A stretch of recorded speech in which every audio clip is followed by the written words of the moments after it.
The kick's power comes from the torque generated by the rotation of the hips. It's the same principle that cracks a whip. Turning the hips just a few degrees forces the foot to travel a much greater distance and creates a lot of speed as it does. The longer the leg and quicker the rotation, the faster the kick. And unlike karate, Muay Thai fighters are also taught to strike with the hard bone of the shin. A Muay Thai kick can generate roughly the same force as a baseball bat, enough to crack a rib or a leg. Basically, it works like a point of a knife. All the force is magnified by being concentrated in a small, hard area.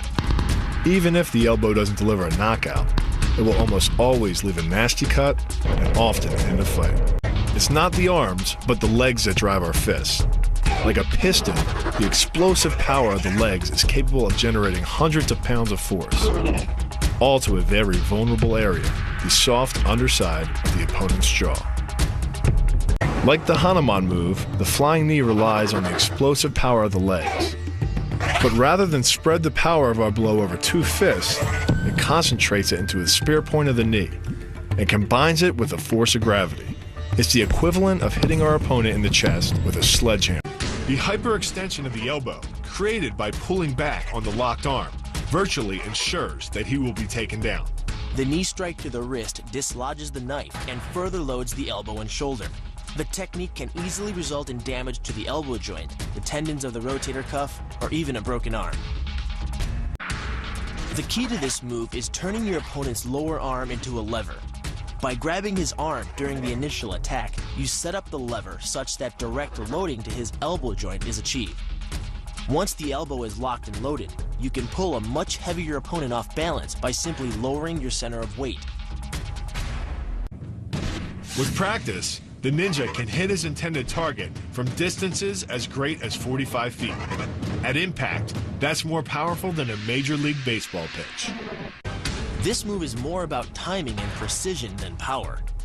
Instead of hacking through the limb, the first strike imparts an injury just a few inches below the elbow.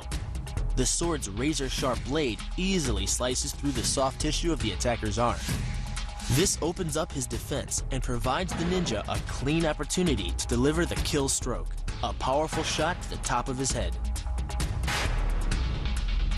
The move works by using your opponent's own body weight against him.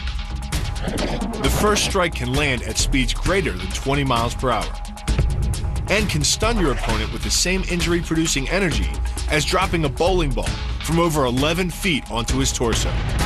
By using his arm as a lever in conjunction with the leg sweep, you drive your opponent to the ground.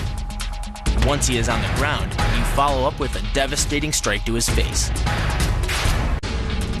The secret to the move is wrist control.